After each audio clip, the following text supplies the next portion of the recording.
Good morning and a very warm welcome to all the journalists that are now connected here within the live stream, but also here within the online environment. I am delighted to welcome you to this Ariane 6 pre-launch press briefing leading up to launch, currently scheduled for the 9th of July. I am here today with Lucia Linares, who is the head of the strategy and institutional launches division at ESA. There's Karine Leveau, Director of Space Transportation from CNES, Franck Hubon, Head of Civil Programs from Ariane Group, Caroline Arnaud, Head of Ariane 6 Program from Ariane 6’s, and Michel Bonneau, Inaugural Flight Principal from ESA. And with this, I would like to give the word to Lucia, who will give us a short introduction to ESA's role in Ariane 6 and specifically for the inaugural launch. Lucia, floor is all yours. Thank you, Nina. Good morning, everybody. My name is Lucia Linares. It's a real pleasure to be here today for this fantastic and historical event for Europe space. As you are aware, Ariane 6 is Europe's workhorse for guaranteed access to space. It is a true European public and industrial undertaking, with involvement of 13 European Space Agency member states and more than 600 companies across Europe.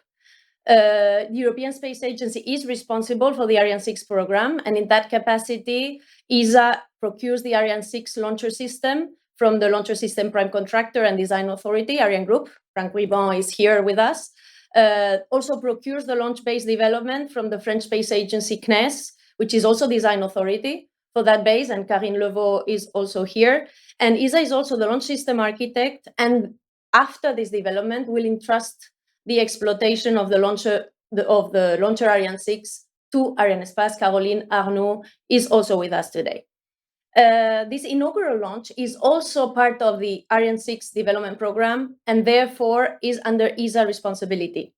We have had a series of tests, of stages, of combined tests, which we have been regularly providing you updates on, joint updates by all partners and the European Space Agency. The first Ariane 6 parts arrived with Canopé in French Guiana back in February. We had the main stage and upper stage assembled, the P120C boosters transferred back in April, and the passengers arrived also on Ariane 6 and are on the ballast since May.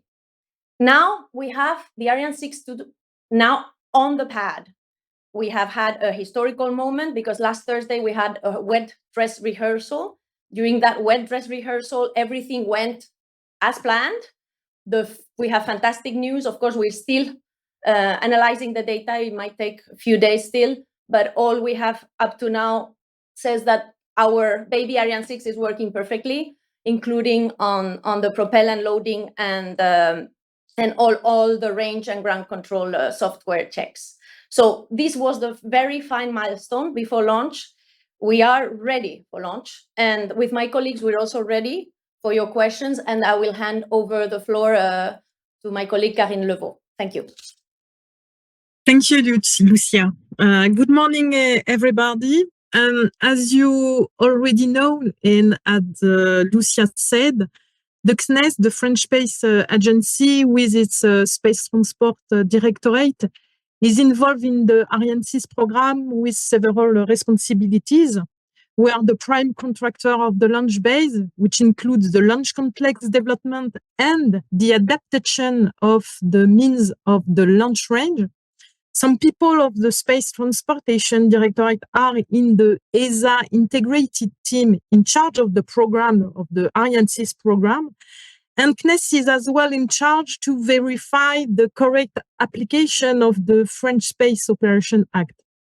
Under the responsibility of ESA, CNES has conducted with success the Ariane 6 combined test with the support of Ariane Group last year. These tests show that the launch system performed as expected with an efficient and robust operational product. As launch-based technical authority and under the lead of Ariane Group, CNES is involved in the first launch campaign. First of all, the inaugural flight campaign is theoretically the last slot to train and pass our know-how to Ariane Group, which will be in charge to implement all the ground systems as of the first commercial campaign at the end of this year. We use this campaign to prepare Ariane Group people to operate the ground system. For this purpose, CNES people were behind the operating desk last week to perform the operation during the wet dress rehearsal in order to implement ground systems and manage the fluidic operation on the launcher with Ariane Group people. They prepare together the operations realized as they are preparing now for the launch chronology. Of course, we still be always there as launch-based design authority during the Ariane 6 exploitation phase and for the application of the French Space Operation Act after the inaugural flight. To conclude this campaign, the campaign of the Ariane 6 launcher number 1 of the inaugural flight is the preparation of the return of European independent access to space. It is an important moment in European space history and for the sovereignty of Europe. So I leave the floor to Franck Lubin, head of the civil programs in Ariane Group. Thank you, Karine. It's a pleasure to be with all of you for this press briefing ahead of a very important moment for all of us. So Ariane Group received in 2015 a contract from ESA to develop the launcher system of Ariane 6. Meaning the launcher itself, as well as all the production facilities and storage and logistics aspects. To this end, we have set up an industrial team across Europe and especially within the 13 states participating in the Ariane 6 program at ESA.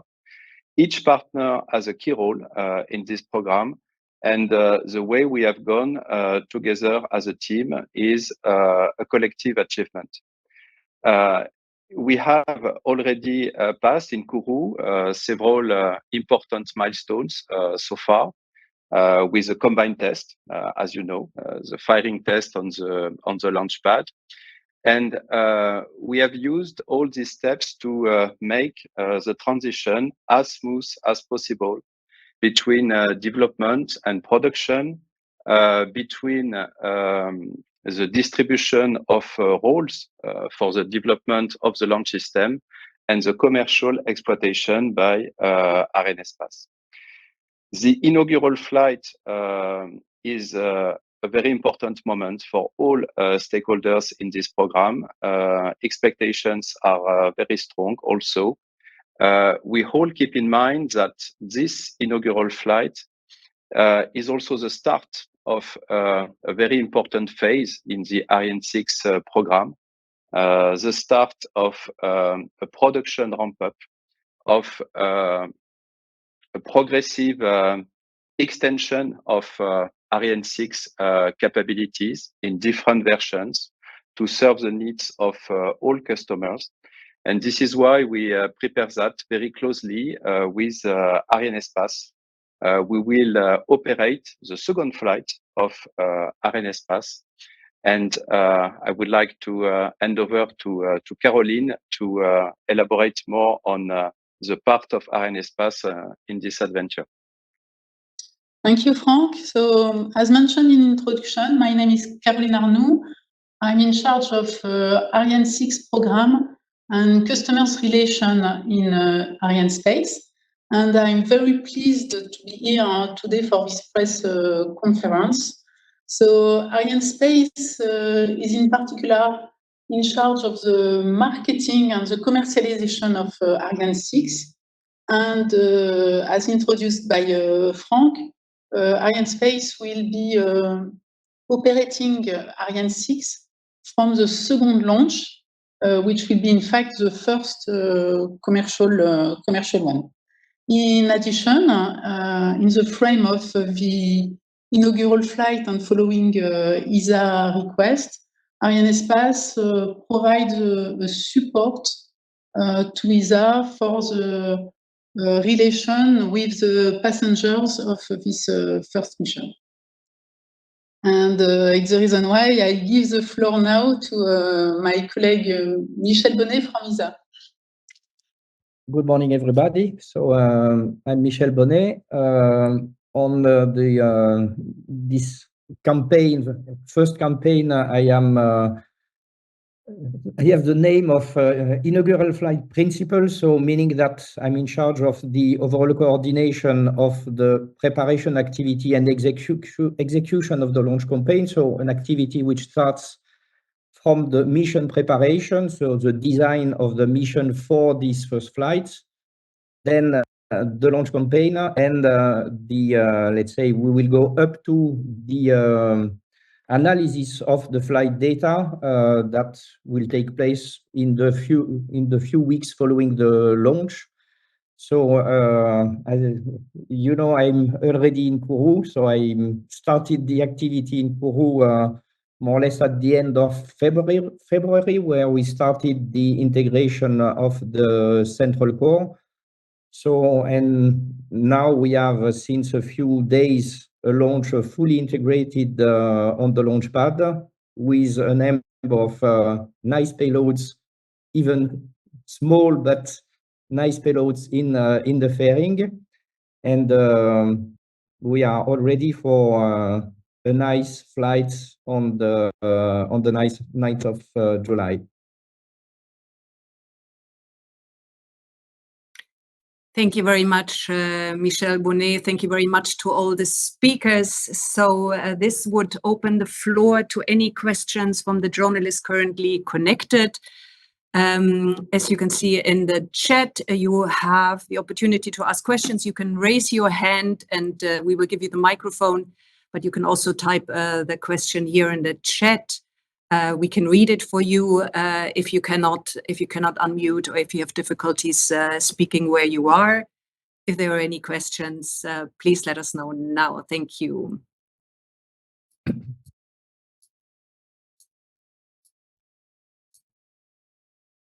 No questions?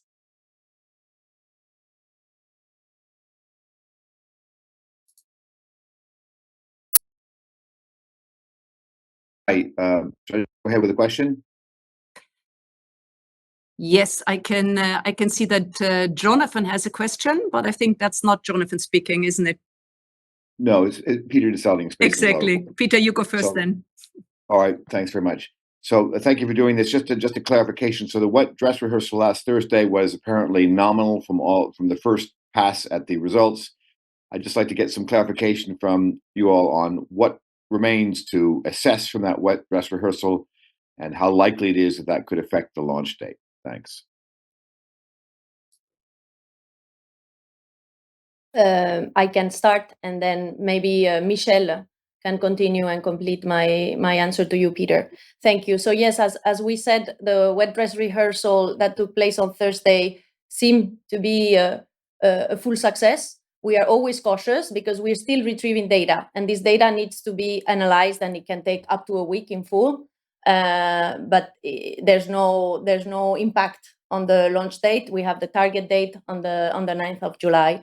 And that remains. Michel, if you want to. Yes, indeed, I can confirm. So the wet dress rehearsal went, let's say, very smooth. We have still, since we have quite a high number of measurements and sensors on the launcher, it takes several days to check every sensor, check every measurement to verify if we don't find any, let's say, anomalous behavior. So we have in 2 days from now a final review of the test results, but all the verification performed up to now didn't evidence any anomalous behavior. So based on that, we are still very confident on for the launch date. Thank you very much, Michel Bonnet. The next question is from Jonathan Amos. It's for Caroline. Jonathan, you wanna ask it yourself? Jonathan Amos. Otherwise, I read it for you.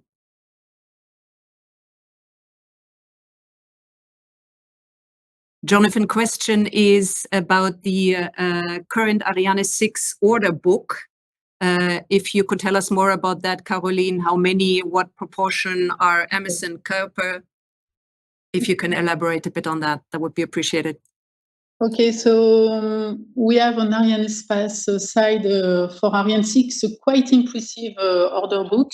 We've already 30 launches, Ariane 6 launches, both Ariane 62 and Ariane 64, which have been ordered by our customers, both institutional and commercial customers. So 30 launches in the order book. And just to precise with regard to the second part of the question related to Kuiper, in these 30 launches, 18 are dedicated to Kuiper mission.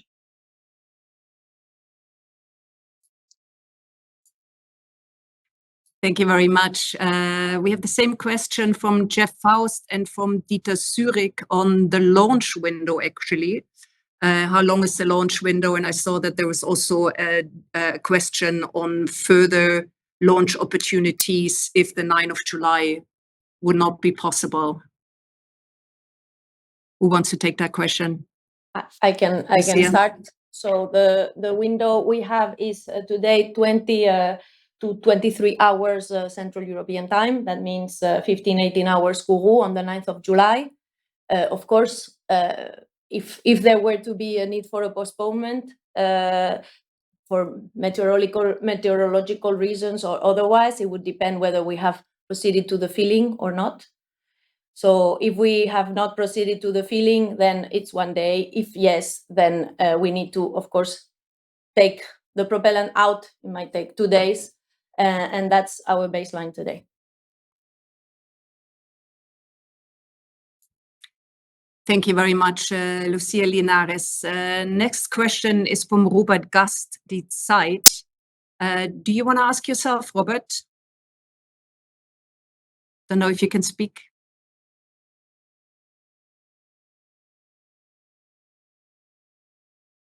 Robert Gast? I will read it for you. Given the delays and the problems the program faced, what would you do differently with the knowledge from today? Do you want to start with that, Lucia, and then maybe others would like to add? Yes, thank you. So first of all, I'd say we are now focusing fully on this inaugural launch to make it a full success. As you have heard from me, the partners, CNES, Ariane Group, we have done everything in our hands to ensure it is a success and all these steps. And I can tell you we're working relentlessly on this inaugural flight. Of course, other things happen. And we've never hidden it. In full transparency, we've had delays. And like in every major development, we have faced problems. And we've had a number of delays for a number of reasons we have explained along the way, be it because we moved technological choices, because we had a capability also in industry that had not faced a major development ever since the beginning of Ariane 5. So we had to adjust also to very quick market evolutions, and we've done that. And we haven't hidden any of the problems we've been facing for different reasons. What would we do differently? I think we are now today focusing fully on the success of Ariane 6. We are very enthusiastic to recover this guaranteed access to space for Europe, as Karine was saying earlier, for various reasons also that we had Soyuz having to be there. We wanted Soyuz to be there in case of Ariane 6 delays, because Ariane 5 was retiring, phasing out in 2023, and then there was a war, Russia, Ukraine. Who could have foreseen that? What I can say is that, for instance, we have done this exercise, we'll continue to do it, and we'll take our time also to continue doing this exercise for the next evolutions and next generation launcher, for instance, to foresee really our own sovereign guaranteed access to space, also for transition periods and overlaps between one launcher to the next. This is a clear lesson learned, I can tell you, and not to rely on foreign means to access space, even for a transitory period. Thank you. Thank you very much, Lucia. Frank, do you want to maybe give your perspective on What would you have done differently, knowing what you know today? I remember that at the very beginning of the Ariane 6 program, we put a strong focus on versatility and adaptability, because we knew that the market was starting to change, that the needs of customers, both institutional and commercial, were evolving quickly. And this focus on versatility is really embedded in the design of the Ariane 6 launcher. Today, what we see around us, what we have been seeing throughout the development, has just confirmed this orientation, that we need a very strong, a very broad scope of mission capability for Ariane 6 in order to serve the needs of all our customers. For sure, we have made a lot of innovations between Ariane 6 and Ariane 5. Innovation in particular on the upper stage of the launcher, with two brand new propulsion systems, the reignitable Vinci engine, and also an auxiliary power unit. This gives Ariane 6 much broader mission capability compared to Ariane 5. But of course, since we introduced innovative system, we met some difficulties. And if we had anticipated, if we had known the results of some developments, we would have been even more efficient. But it is a rule. When you innovate, there is also a risk attached to it. And the return on investment, is worth all the efforts and all the risk we have taken on this. So globally speaking, yes, when you look backwards, you would have been delighted to have the ability to predict the future, but it was not the case. But we really did the best we could. And again, bringing to the market a very versatile, very flexible launcher is a very strong asset. And you might know that even before the inaugural flight, ESA has decided with participating states to improve, to modify the launcher to further enhance the performance and capability of Ariane 6. And I think it's quite representative of what is ahead of us. We will continue to adapt constantly to the need of our customers, and the life of Ariane 6 will be much more dynamic, as was the case in the past with Ariane 5. Thank you very much, Frank. I see that Kate Duffy from Bloomberg has her hand raised and should be also unmuted and able to ask her question. Kate? Hi, can you hear me okay? Yes, very well. Welcome. Great. So, yeah, if the goal is to have about 10 launches a year, how do you plan to keep Ariane 6 competitive against other heavy lift rockets and stay commercially viable in the future?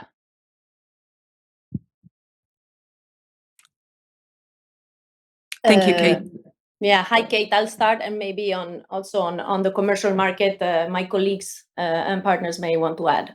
So yes, as you rightly say, we are with Ariane 6, we are aiming at let's say a launch rate of 9 up to 12 launches per year. Of course, if the needs are there to increase the rate, we might consider additional investments. But I want to recall first and foremost that we have developed Ariane 6, designed, developed, and now coming to the inaugural launch in order to serve European institutional missions. This is the core reason why the public sector is funding this launcher and why we have a guaranteed access to space. So first and foremost is the guarantee of access to space for our own missions, and those are the missions of the European Space Agency, of the European Union, of EUMETSAT, and of all member states.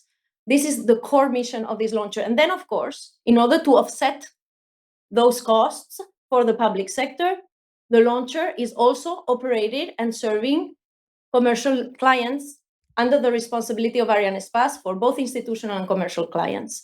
We shouldn't forget that, because obviously this launcher, guaranteeing access to space, from the very beginning has always faced competition.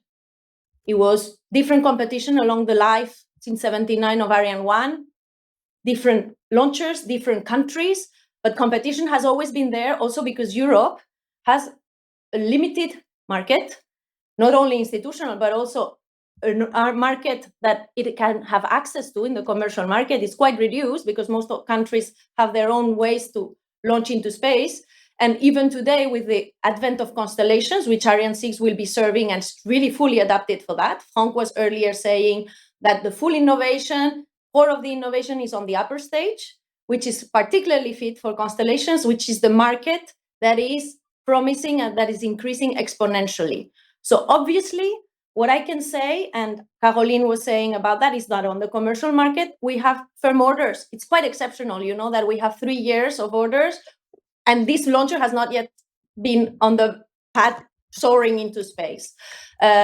So how we face competition, make it viable in the commercial market is through improvements, adapting constantly to the needs, and of course with the characteristics that are those of Europe and the institutional market as the first objective.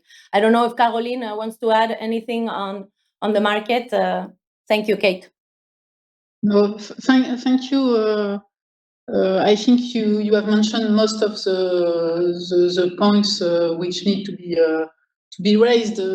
We can just add that, on my point of view, Ariane 6 has already demonstrated its competitiveness with 30 launchers in the order book, and including more than 2/2 of commercial missions. We have clearly demonstrated that we are able to serve the market, and that Ariane 6 answers to the market need. Thank you very much, Caroline and Lucia. The next one who has his hand up is Joshua Pusana from Politico. Can you hear us, Josh? I can hear you. Can you hear me? Perfect. We hear you well. Thank you very much for the floor. Just 2 very short questions. The first of which is on the cadence of launches. Assuming everything goes well on July the 9th, when will we know when the first commercial launch will be, and how quickly after that can you ramp up to the projected 10 a year? And secondly, would any of you be drawn on the cost per launch of Ariane 6? Thank you. Thank you very much, Josh. Caroline, do you want to take that question? Okay. We expect a second Ariane 6 launch, so first commercial mission before the end of the year. Excuse me. The customer is available, mission defined, so launcher will be available also. So second launch before the end of the year. Following question was related to the ramp up in the coming years. So two launches, 2 Ariane 6 launches this year. We foresee in our manifest we have scheduled 6 Ariane 6 launches in 2025, and very clearly we have the customers for these launches, and 8 in 2026. Then 10 in 2027. So this ramp up can be considered perhaps ambitious. However, it has been, of course, defined with the Ariane Group, considering the production capability, and it's necessary to fulfill our customers' needs. Thank you very much, Caroline. The next question I will read, it is from Senis Starks from The Standard. Can someone, and I would think that's Lucia, can someone elaborate on the question why it is so important for Europe to have its own transport system like Ariane 6? Why do we need to be autonomous in space, and why can't we collaborate closer with the United States? Lucia. Thank you for the question from The Standard. I don't recall the journalist's name. So why is it so important to have guaranteed access to space? first, let's look at space, no? Because in the end, as the journalist rightly says, it's a transport. So we always like to put ourselves as being very important. In the end, we're serving needs of others to be out in space. And as a transport, first, if I look at what this transport enables is space activities for Europe. These space activities range from a wide spectrum.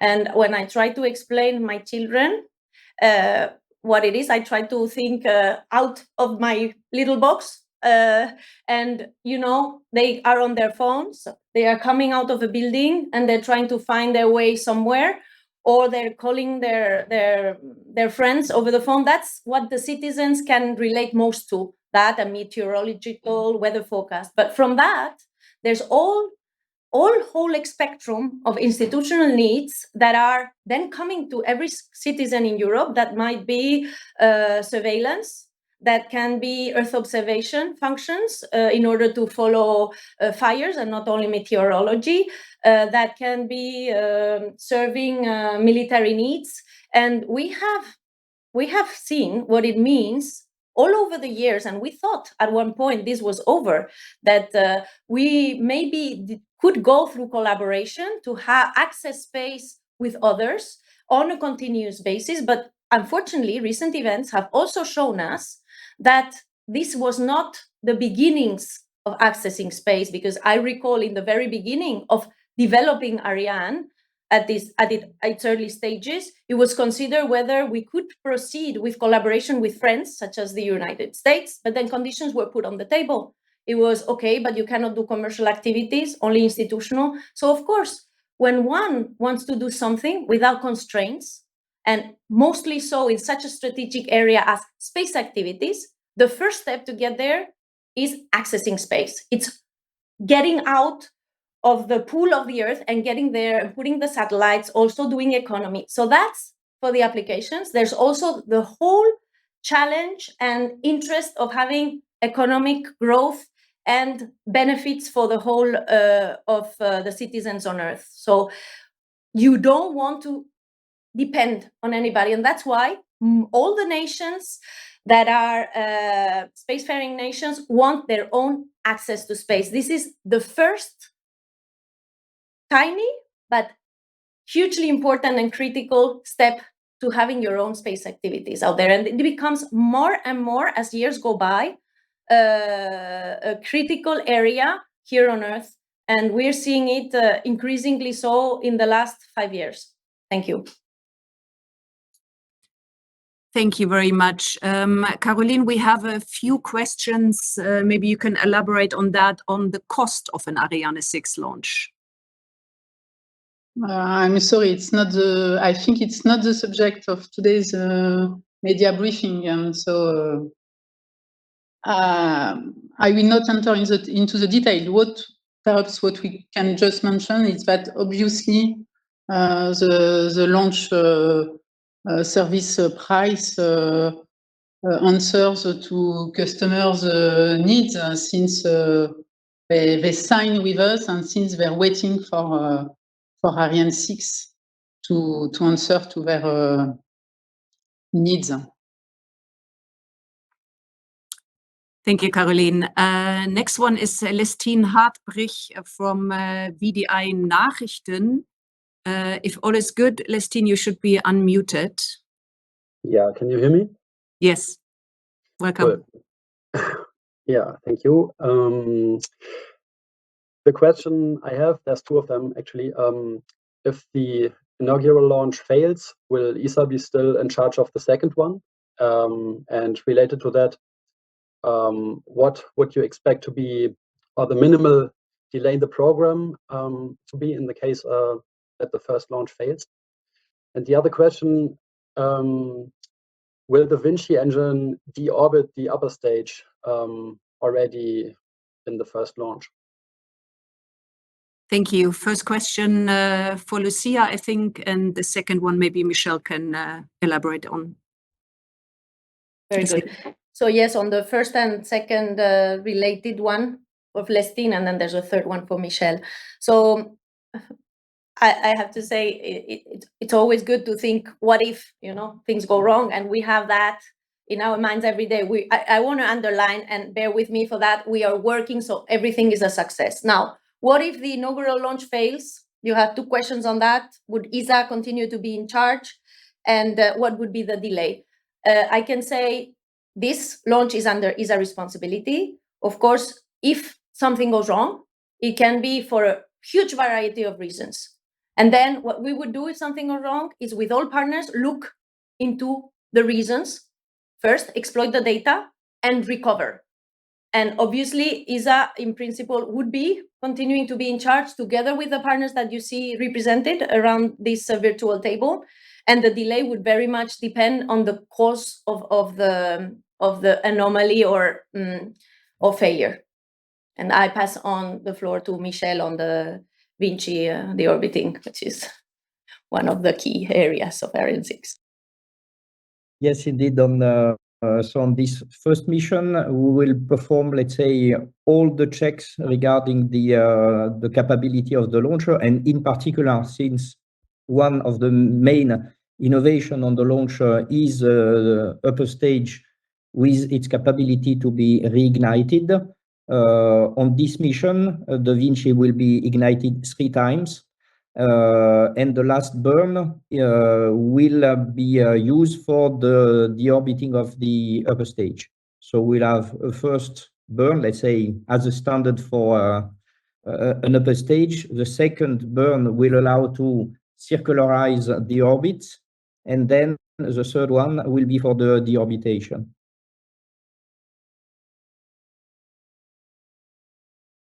Thank you very much, Michelle. The next question is from David Beck from ARD, SWR. I'm going to read it. Could the results of the French election impact the launch schedule? Maybe something that Karine Levaux would like to comment on. No, I don't think so, that the French election will change anything on the first attempt of the inaugural flight.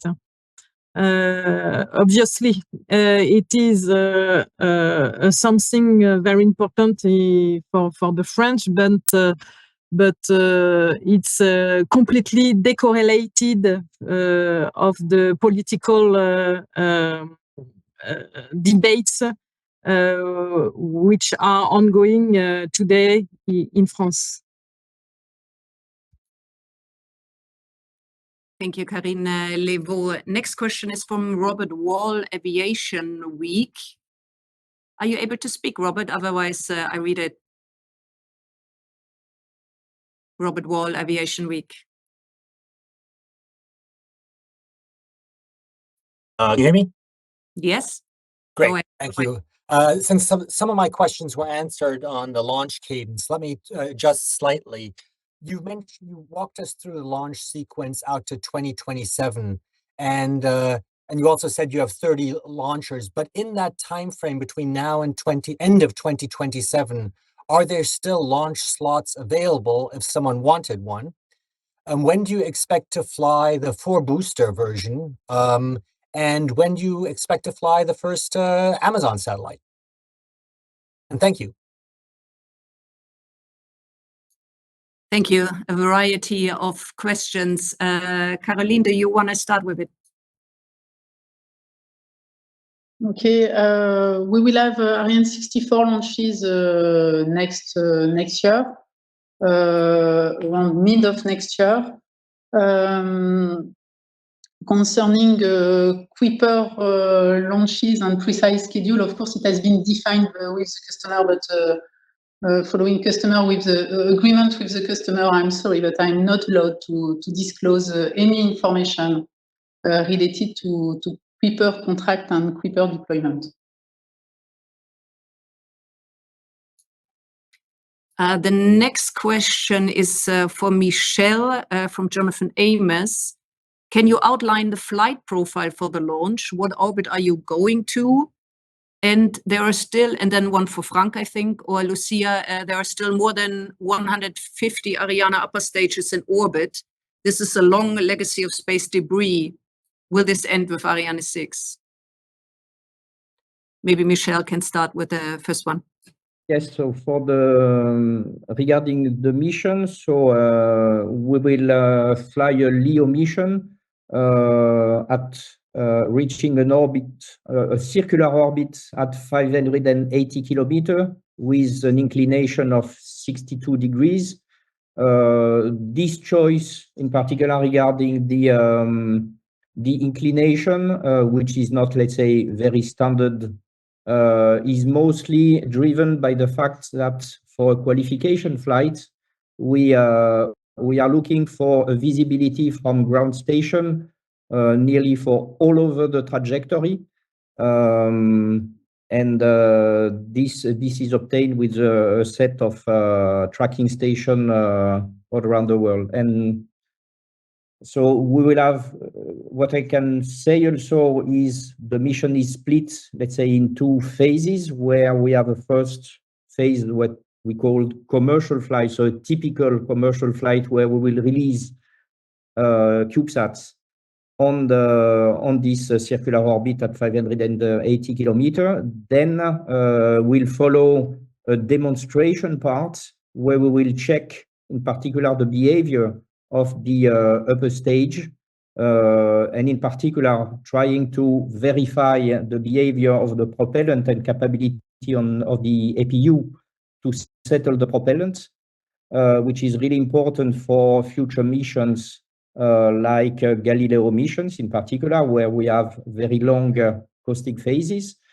And at the very end of the mission, we will release also 2 re-entry capsules that will fall in the middle of the Pacific Ocean. So let's say a very nice mission scenario. Thank you. And could maybe Frank and or Lucia answer the question on the space debris?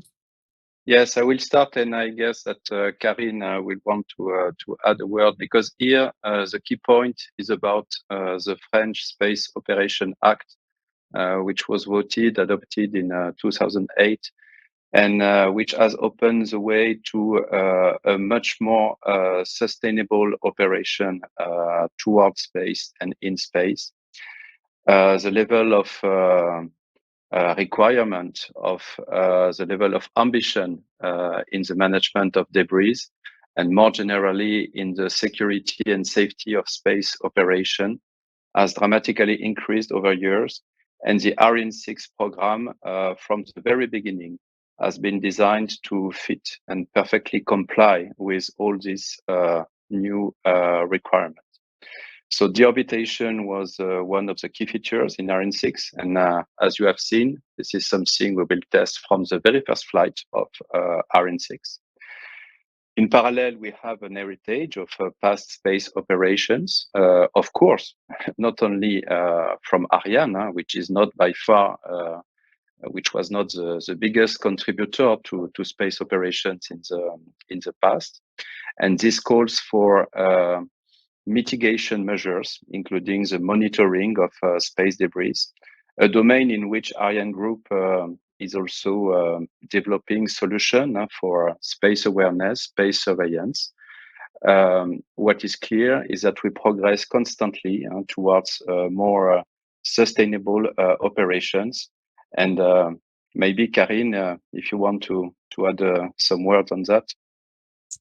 I don't think that I have someone more to say about this topic, this very important topic. You said everything that we have to say about the Ariane 6 program and this compliance with the French Space Operation Act, with the capability to reignite the upper stage.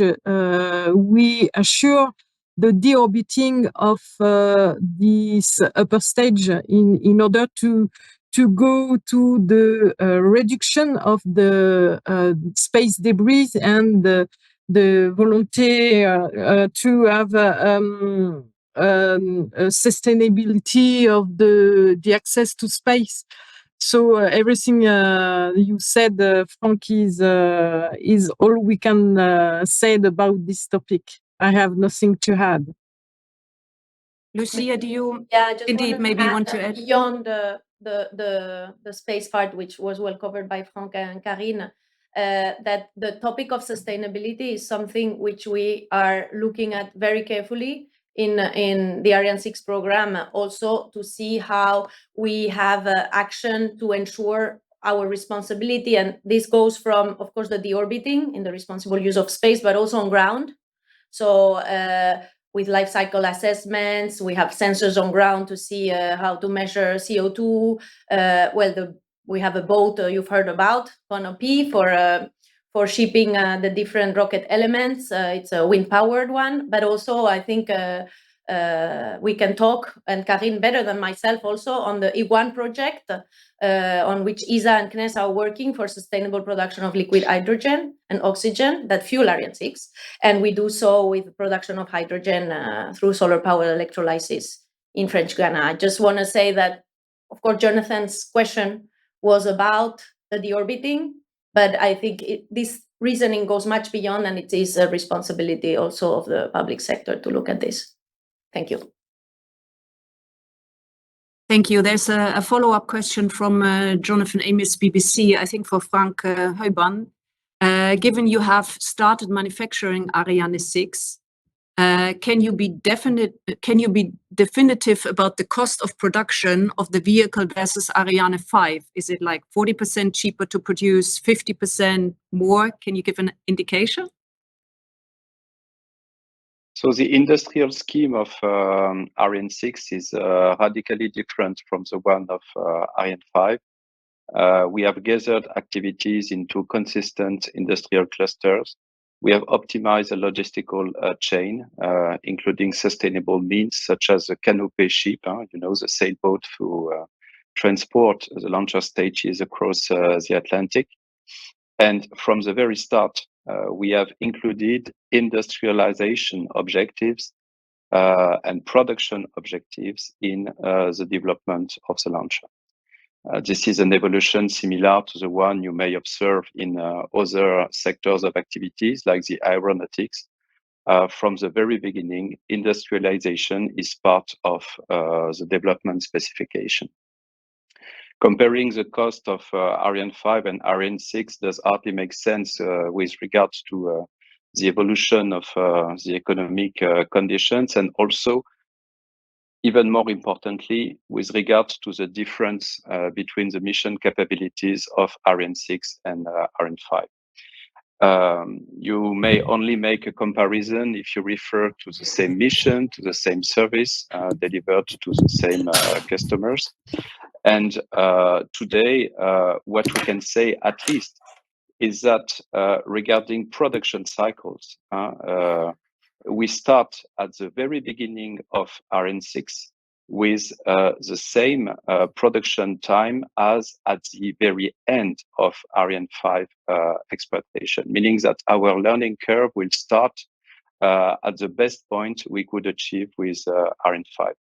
Showing that our ambition to globally divide by 2 the production time of one Ariane 6, we are well on track to reach this objective. And of course, it has a direct impact on cost.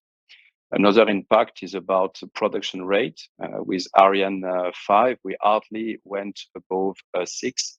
With Ariane 6, as Caroline mentioned, we have an ambition to go quickly to 9 and 10 launches per year, and it is only a first step. When we look at the market demand, if we were able to produce much more, we would find customers. So it's a strong incentive to continue the ramp up. And of course, the ramp up is a strong factor of economic efficiency in the allocation of fixed cost, and so in the global maintenance and competence keeping of the teams. So the fundamentals of industrial competitiveness are there. They are secured from Ariane 5 to Ariane 6. And after that, I will say again, as Caroline mentioned, that the final word will come to the market, to the customers. And to date, with our order book of 30 launches, even before the inaugural flight, we have reached a level of market recognition much beyond what we could ever expect on Ariane 5. Thank you very much. I see that Zulfikar Abani from Deutsche Welle has his hand up. You should be able to speak, Zulfikar. Yes, thank you. Hi, yeah, it's Zulfikar here from Deutsche Welle. Thanks very much for taking the question.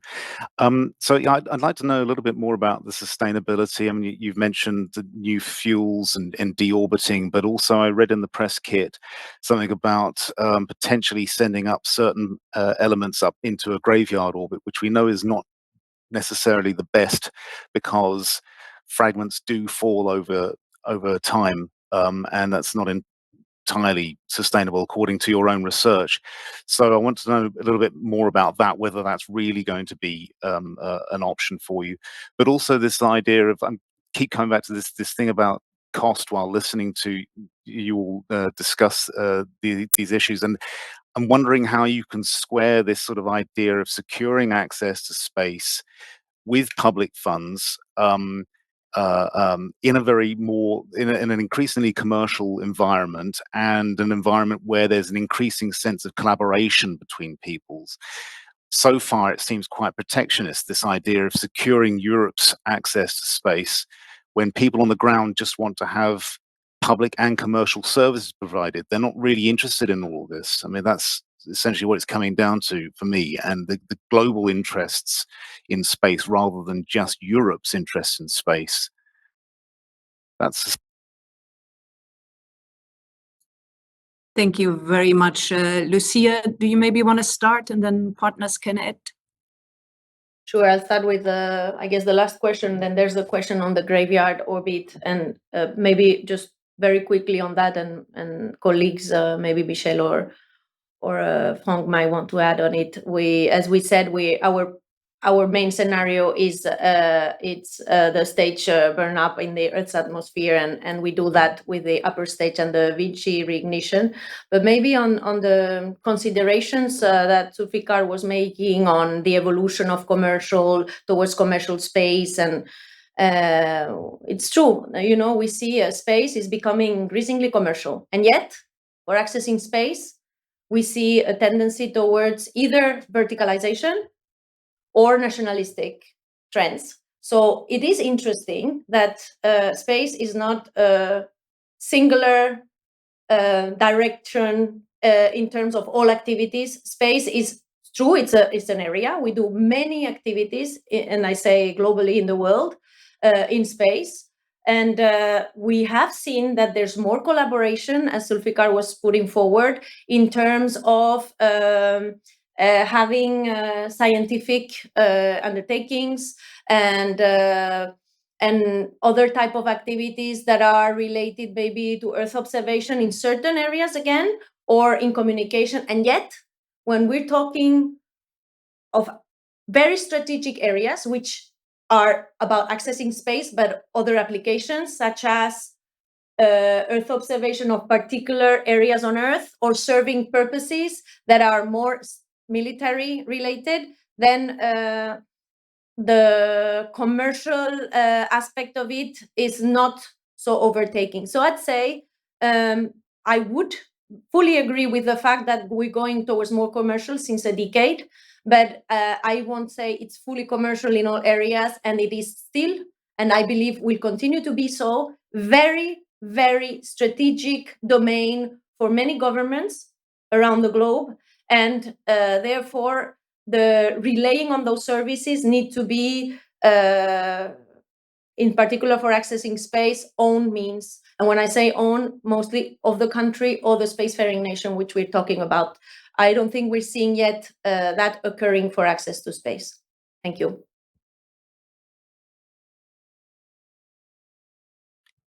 Yes, if I may add a word on that. It's true that commercial dynamics on the space markets are impressive, but strategic dynamics also. The application related to security, to defense and space are growing, at least as fast as the commercial application. And this cannot. It is difficult in this context to reduce the perspective on space to a purely economic perspective in terms of perfect market, competition, openness. For sure, it is part of the picture. But the capacity for spacefaring nations to maintain their autonomy, their ability to act without depending on the choice of others, is also becoming more and more important. And we are together, I think all people connected to this session, we are stakeholders in both aspects, the commercial one and the strategic ones. As highlighted by Lucia, Ariane 6 was first designed to maintain the capability of Europe to access space and maintain its ambition as a space power. But at the same time, it is also a powerful tool to serve the needs of commercial customers. And as Caroline highlighted, symmetrically, 2/3 of the order books of Arianespace today for Ariane 6 are commercial. So we need to do both, and we do not see it as a constraint. We even see it as an opportunity because the synergies between the two aspects are very strong. Thank you very much, Frank. There is a question for you as well from Peter de Selding. I would just read it as we have only a few minutes left. On the re-entry capsules, I assume these be recovered by a ship pre-positioned in the Pacific. Is that correct? Alors, this is more a question for Michel, I think. To you. Yeah, indeed. So in this mission, none of the two capsules will be recovered. So have in mind that the re-entry point is not that far from what we call the Nemo point, which is the most distant point from any Earth in the Pacific Ocean. So it would have been quite costly activity to try to recover them. So for these flights, again, none of them will be recovered. Thank you. And then another question from Will Robinson-Smith from Spaceflight Now. Assuming a fully successful launch on July 9th or thereabouts, how soon will the next launch campaign begin in earnest? Caroline. Just for the launch itself, as mentioned earlier, we expect a launch in December. For the launch campaign, I would say that it's more a question for Frank, probably to know when. But you know a launch campaign. A launch campaign is always a convergence between a launcher, a launch operator, a customer, a launch range in Kourou. So yes, we will start just on time. I would say the objective will also be on this first commercial flight to start our learning curve in terms of campaign optimization. So we will take no risk, of course. Priority will be to serve the customer, but campaign operation is also a domain in which we will start a journey, an improvement, continuous improvement process.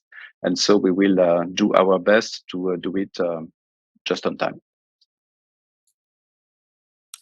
Thank you very much. And the last question is from Jonathan Ames from the BBC, who is asking, Elon Musk has said there is no future for a European rocket that is not reusable. Do you disagree? Maybe Lucia, you want to have the final words on that one? Okay, I guess we can all have our own opinions.